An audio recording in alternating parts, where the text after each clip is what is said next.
Hello students, welcome to account class.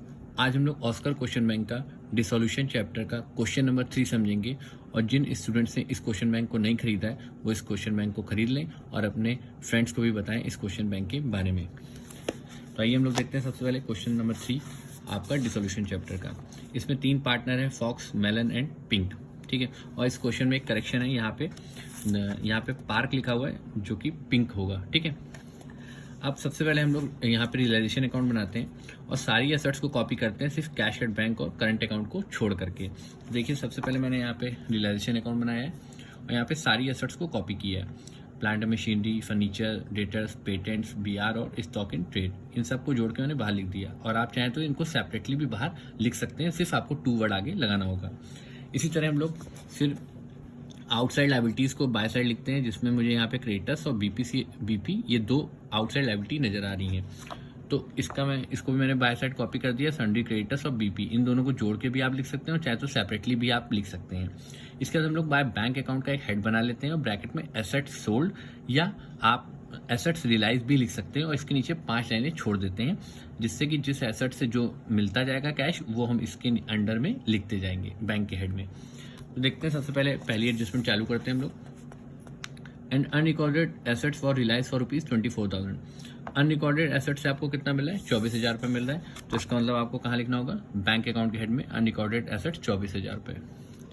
Next आपकी adjustment है, plant and machinery realise only 70% of the book value. Book value से plant and machinery से 70% मिल रहा है book value का। तो देखिए प्लांट एंड मशीनरी की जो वैल्यू है 19,010 रुपये, इसका 70% जो निकल के आएगा वो आएगा प्लांट एंड मशीनरी 13,307 रुपये। इसके बाद नेक्स्ट है आपका furnitures and fixtures were taken over by partner pink at a market value of 2,000। Pink ने, एक पार्टनर ने एसेट्स को टेक ओवर किया है। तो आपको याद होगा कि जब भी हम किसी एसेट्स को टेक ओवर करते हैं तो बाय पिंक्स कैपिटल अकाउंट के नाम से लिख देते हैं 2,000 रुपये। आप ब्रैकेट में फर्नीचर भी लिख सकते हैं या फर्नीचर टेक ओवर भी लिख सकते हैं। नेक्स्ट एडजस्टमेंट है, BR and debtors had to be discounted at 5%। BR और डेटर्स से आपको 5% डिस्काउंट काट के अमाउंट मिल रहा है। तो देखिए जो आपका डेटर्स और बीआर की जो वैल्यू है, इन दोनों का आप 5% निकालिए, लेस कीजिए, उसके बाद यहाँ पे बैंक के हेड में इसको भी लिख दीजिए। बीआर से और डेटर से आपको ये वैल्यू रिकवर होंगी। कैलकुलेटर से आप कैलकुलेट कर लीजिएगा।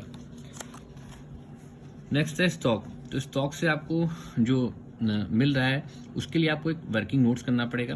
मैं आपको पहले लाइन समझा दे रहा हूँ क्या है। Easily marketable item 70% of the total inventory. ध्यान रखिएगा, टोटल इन्वेंट्री विच वर रिलाइज फुल। देखिए 70% इन्वेंट्री का, टोटल इन्वेंट्री का जो 70% है उससे आपको फुल मिल रहा है।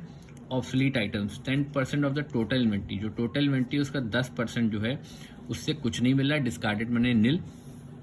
The rest of the item, rest कितना बचा? 70, 10 प्लस 10 80 और 80 और बैलेंस कितना बचा? 20%। 20% से आपको स्टॉक से कितना मिल रहा है? 50% of their book value. Remaining जो 20% है उससे आपको 50% मिल रहा है। तो आइए देखते हैं सबसे पहले हम लोग वर्किंग नोट्स। तो देखिए आपको इसकी वर्किंग नोट्स करनी पड़ेगी। 70% ऑफ टोटल इन्वेंट्री, इन्वेंट्री से कितना मिल रहा है? फुल। मतलब जब आप इसका 70% निकालेंगे मतलब 16,765 रुपये आपको फुल मिल रहा है, 16,765। 10% ऑफ टोटल इन्वेंट्री, उससे आपको नील मतलब कुछ नहीं मिल रहा, तो 0 बचा। कितना बैलेंस? 20।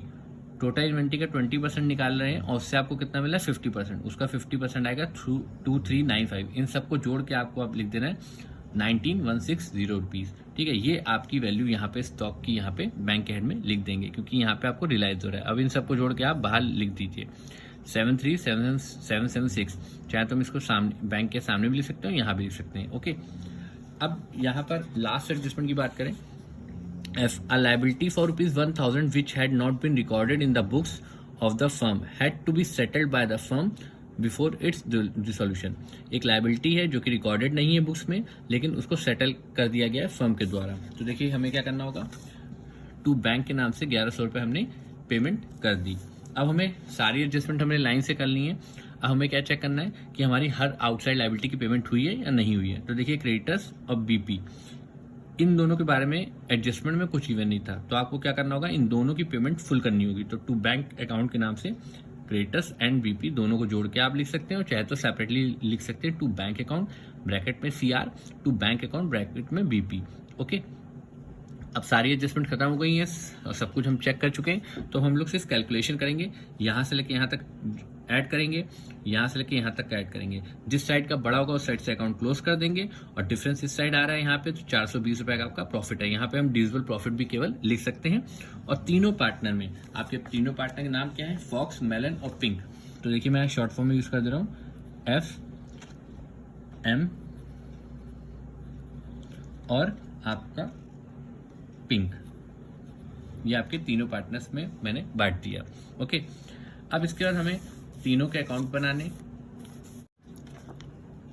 पार्टनर्स कैपिटल अकाउंट में सबसे पहले हम लोग क्या करते हैं? कैपिटल को ब्रॉट डाउन करते हैं। तो फॉक्स, मेलन और पिंक की कैपिटल है 24, 18 और 13। तो हम लोग सबसे पहले इसको बाय बैलेंस ब्रॉट डाउन करके हमने कॉपी कर लिया।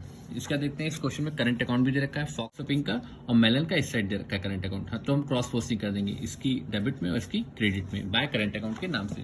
देखिए बाय करंट अकाउंट फॉक्स की और पिंक की, और टू करंट अकाउंट आपकी लिख दी जाएगी मेलन के अकाउंट में केवल। इसके बाद आप देखिए हमें रियलाइजेशन का यहाँ पे पार्टनर नेम दे रखा है, इसकी क्रॉस पोस्टिंग इस साइड आ जाएगी। बाय रियलाइजेशन अकाउंट, जो आपको प्रॉफिट है वो हमने डिस्ट्रीब्यूट कर दिया। अब बाय साइड में पिंक का नाम यहाँ दे रखा है, तो इसकी क्रॉस पोस्टिंग कर देंगे टू रियलाइजेशन अकाउंट आपकी पिंक के अकाउंट में। इन दोनों जगह डैश लगा दिया। अब कुछ बचा नहीं, यहाँ पे कहीं पे पार्टनर का नाम दे नहीं रखा, किसी टाइप का रिजर्व लायबिलिटी साइड है नहीं, और ना ही कोई एसेट साइड राइट ऑफ करने वाला आइटम है। तो हम लोग क्या करेंगे? अकाउंट को क्लोज कर देंगे। यहाँ पे टू बैंक के नाम से हम क्लोज करेंगे, मतलब ये लोग पैसा अपने अपने घर ले जा रहे हैं क्योंकि डिफरेंस इस साइड आ रहा है। ठीक है, अब लास्ट अकाउंट जो है वो आपका बनता है बैंक अकाउंट, या आप कह सकते हैं कैश अकाउंट। तो सबसे पहले देखते हैं कैश एट बैंक कितना है। Opening balance 3360। तो सबसे पहले हम लोग बैलेंस को ब्रॉट डाउन करते हैं 3360 को। इसके बाद देखिए जहां जहां बैंक वर्ड लिखा है, देखिए रियलाइजेशन अकाउंट में यहाँ पे लिखा है सिर्फ बाय साइड में एक बार, तो हम इसकी क्रॉस पोस्टिंग कर देंगे, जो कि आ जाएगी टू रियलाइजेशन अकाउंट 73776। अब इसके बाद देखिए यहाँ पे टू बैंक दो बार लिखा है, तो हम इसकी क्रॉस पोस्टिंग कर देंगे 1100 की और 20896 की। By realisation account, by realisation account. अब इसका देखिए बैंक वर्ड या कैश वर्ड कहाँ लिखा हुआ है, तो आपको दिखाई दे रहा होगा पार्टनर्स कैपिटल अकाउंट में टू साइड। तो इसकी तीनों की क्रॉस पोस्टिंग क्या कर देंगे? यहाँ पे हम लिख देंगे आपका फॉक्स की कैपिटल, मेलन्स की कैपिटल, और आपकी यहाँ पे आ जाएगी पिंक की कैपिटल की क्रॉस पोस्टिंग। जिस अकाउंट से क्रॉस पोस्टिंग होती है उस अकाउंट का नाम लिख देते हैं। दोनों साइड की टोटलिंग सेम आएगी, आप चेक करके देख लीजिएगा कैलकुलेटर पे। और अभी भी यदि आपको इस क्वेश्चन में किसी टाइप का डाउट हो तो आप मुझसे कॉल करके या मैसेज करके पूछ सकते हैं। Thank you.